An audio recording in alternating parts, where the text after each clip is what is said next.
আমরা সেই সর্বদলীয় ছাত্র ঐক্য দেশের সকল রাজনৈতিক দল 15 দল 7 দল 5 দলের আন্দোলনের মধ্য দিয়ে কিন্তু স্বৈরাচারের আমরা পতনকে আমরা নিশ্চিত করেছিলাম। সাথী বন্ধুরা, আজকে সেই আমরা তখন একটা স্লোগান দিয়েছিলাম যে হটাও এরশাদ বাঁচাও দেশ, খালেদা জিয়ার নির্দেশ। সেই স্লোগানের মধ্য দিয়ে কিন্তু এই দেশের ছাত্র জনতাকে মধ্য দিয়ে একটা গণ অভ্যুত্থানের মধ্যে দিয়ে 1990 সালে সেই 4 ডিসেম্বর চূড়ান্ত পতন হয়েছিল, ঘোষণা হয়েছিল তার পতন হয়েছিল 6 ডিসেম্বর আনুষ্ঠানিক ঘোষণা হয়েছিল। তাই আজকে 6 ডিসেম্বর স্বৈরাচার পতন দিবস, গণতন্ত্র মুক্ত দিবস আমরা পালন করে আসছি।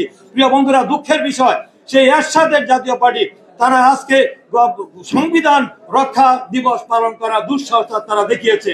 যে জায়গায় নির্বাচিত সরকারের কাছে ক্ষমতা হস্তান্তর করার পর আমরা দেখি জাতীয় পার্টি সমস্ত দূষণ এই আওয়ামী লীগের এই জাতীয় পার্টির সাথে আপোষ করেই কিন্তু আওয়ামী লীগ দীর্ঘদিন ক্ষমতায় টিকেছিল। তা না হলে তারা দীর্ঘ এতদিন ক্ষমতায় থাকতে পারতো না। এই ফ্যাসিস্ট স্বৈরাচারী হাসিনা সরকার পতন অনেক আগে হয়ে যেত।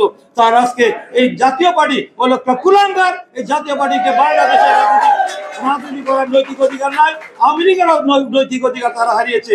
এই যে গণ অভ্যুত্থানের মধ্য দিয়ে, ছাত্র জনতার গণ অভ্যুত্থানের মধ্য দিয়ে যে শেখ হাসিনার যে পতন হয়েছে, পিছনের দরজা দিয়ে পালিয়ে যেতে যে বাধ্য হয়েছে এবং তার বাংলাদেশের মাটিতে আর রাজনীতি করার অধিকার আর আওয়ামী লীগের নাই, শেখ হাসিনার নাই।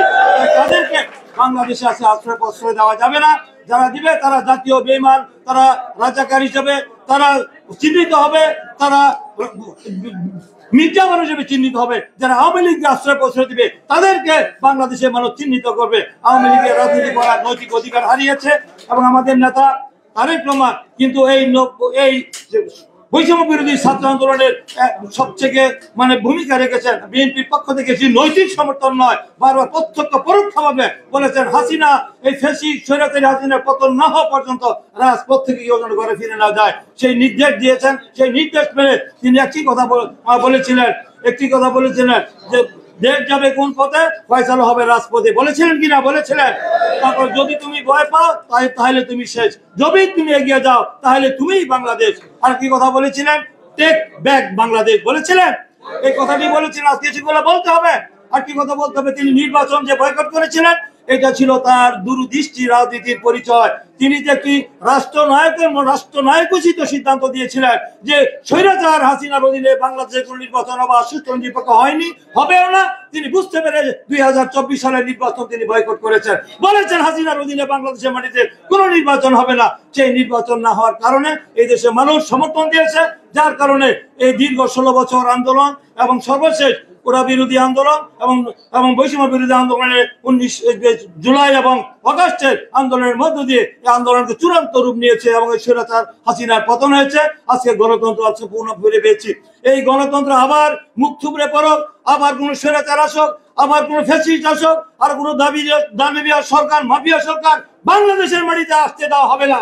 তারা ভারতে বসে শেখ হাসিনা অনেক ষড়যন্ত্র করছেন। সেখানে বসে বসে বাংলাদেশে সাম্প্রতিক দাঙ্গা বাঁধিয়ে তিনি আবার বাংলাদেশের রাজনীতিতে তিনি প্রবেশ করতে যাচ্ছেন। সেই সুযোগ দেওয়া হবে না।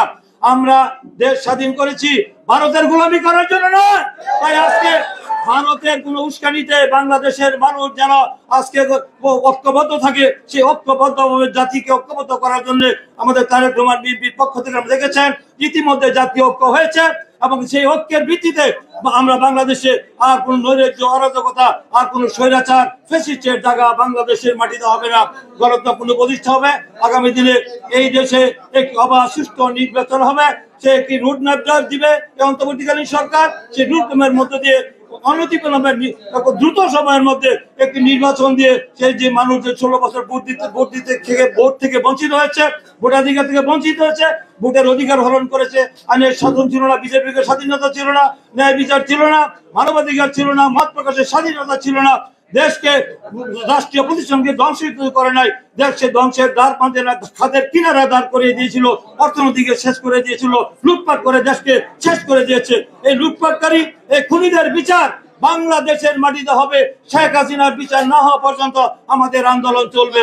শেখ হাসিনার বিচার হবে, এবং এই দেশে আর যেন কোনো স্বৈরাচার আর কোনো দানবীয় সরকার যে রাষ্ট্রীয় ক্ষমতা দখল করতে না পারে, এবং আমাদের ঐক্যবদ্ধভাবে আমাদেরকে ধৈর্য সংযম সহনশীলতা পরিচয় দিতে হবে। সেই সহনশীলতা পরিচয় দিয়ে কোনো চক্রান্তের ষড়যন্ত্রের ফাঁদে আমরা পা দিব না। আগামী দিনে বিজয় অর্জন না হওয়া পর্যন্ত, চূড়ান্ত বিজয় অর্জন না হওয়া পর্যন্ত আমরা রাজপথে থাকবো, আন্দোলন করব। এই সরকার আমাদেরই সরকার, এই সরকারকে টিকিয়ে রাখার জন্য